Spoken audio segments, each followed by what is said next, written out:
अखिल भारतीय ब्राह्मण महासभा का राष्ट्रीय उपाध्यक्ष होने के नाते मैं एडवोकेट जगदीश कौशिक, कोई भी किसी प्रकार का दुर्दांत अपराधी अगर वो था तो पुलिस उसको उसी समय मौके पर मारती और उसको उसी तरीके से एनकाउंटर करती जैसे यहाँ पर ये झूठा एनकाउंटर किया गया है। तो ब्राह्मण समाज को किसी प्रकार की कोई आपत्ति नहीं थी, क्योंकि अपराधी को मारा ही जाना चाहिए। लेकिन अपराधी जब स्वयं सरेंडर कर देता है, स्वयं सरेंडर करने के उपरांत फिर पुलिस का काम समाप्त हो जाता है, और जब पुलिस का काम समाप्त हो जाता है तो न्यायिक प्रक्रिया प्रारंभ हो जाती है। इस देश के अंदर लोकतंत्र है, और लोकतंत्र में जब मध्य प्रदेश की पुलिस ने उसको पकड़ा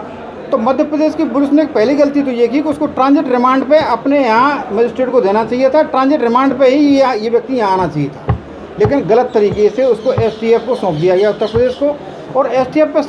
पे सौंपने के उपरांत जब वो उसको गाड़ी में लेके आ रहे थे तो आप लोग गवाह हैं इस बात है, 10 किलोमीटर पहले प्रेस और मीडिया की गाड़ियाँ रोक दी गई और विकास दुबे को लेकर के कानपुर के सचेंडी के पास जा करके उसको एक गाड़ी से पलट करके दूसरी गाड़ी में उतारा गया। और इस बात का स्पष्ट प्रमाण है कि कम से कम 20 पुलिस वालों ने उसको धक्का दे करके उस गाड़ी में भरा, और भरने के समय वो आदमी कह रहा था कि नहीं, हम पैदल चलब, पैदल जाओ।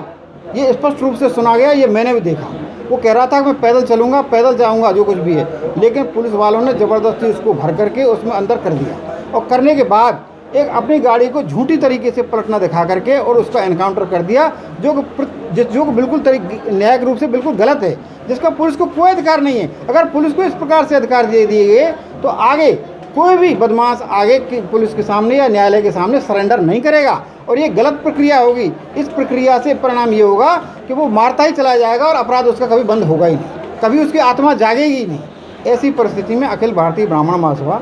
जो न्यायिक प्रक्रिया के विरुद्ध जो पुलिस ने कार्रवाई की है उसका विरोध करती है, और अपराधी है तो उसको अपराधी के तरीके से उसको सज़ा दी जानी चाहिए, इसमें हमें कोई आपत्ति नहीं है। लेकिन जिस तरीके से ये किया गया है गैर न्याय, इसे मैं कहता हूँ कि ये गैर न्यायिक हत्या है, यानी कि न्यायेतर हत्या है, एक्स्ट्रा जुडिशियल किलिंग है। इस किलिंग की जो सुप्रीम कोर्ट के सिटिंग जज से ही इसकी जांच होनी चाहिए। अब इसमें लीपापोती करने के लिए प्रदेश की सरकार ने क्या किया कि प्रदेश की सरकार ने सबसे पहले तो ये काम किया कि एसआईटी की जांच गठित कर दी, और एसआईटी की जांच में भी 2 ब्राह्मण अधिकारी लगा दिए कि कांटे से कांटा निकालने का काम किया है कि ब्राह्मण अधिकारी लगा करके मनचाही रिपोर्ट सबमिट करा करके ये सिद्ध कर सकें कि आपके ही लोगों ने जांच की थी और उसको हमने उसी तरीके से लीपापोती कर दी। दूसरी बात ये है इसमें कि अब इसके बाद जब एसआईटी गठित हो गई, चूँकि कोई सुप्रीम कोर्ट, हाई कोर्ट इसमें कोई दखल न दे, इसलिए एक न्यायिक आयोग की, एक सदस्यीय आयोग की और घोषणा कर दी गई। मैं ये समझ, आपको अपनी एसआईटी पर भरोसा नहीं है, इसका मतलब आपको न्यायिक जांच पर भरोसा नहीं है। अब हम ऐसी परिस्थिति में अखिल भारतीय ब्राह्मण महासभा ये मांग करती है कि इस संपूर्ण प्रकरण की, इसके साथ साथ जो और 5 लोग मारे गए हैं उनमें बहुत से निर्दोष भी हो सकते हैं, उनकी निष्पक्ष रूप से जाँच की जाए, और निष्पक्ष जाँच करने के उपरांत ये जाँच जो है कोई सुप्रीम कोर्ट के सिटिंग जज, कोई रिटायर नहीं,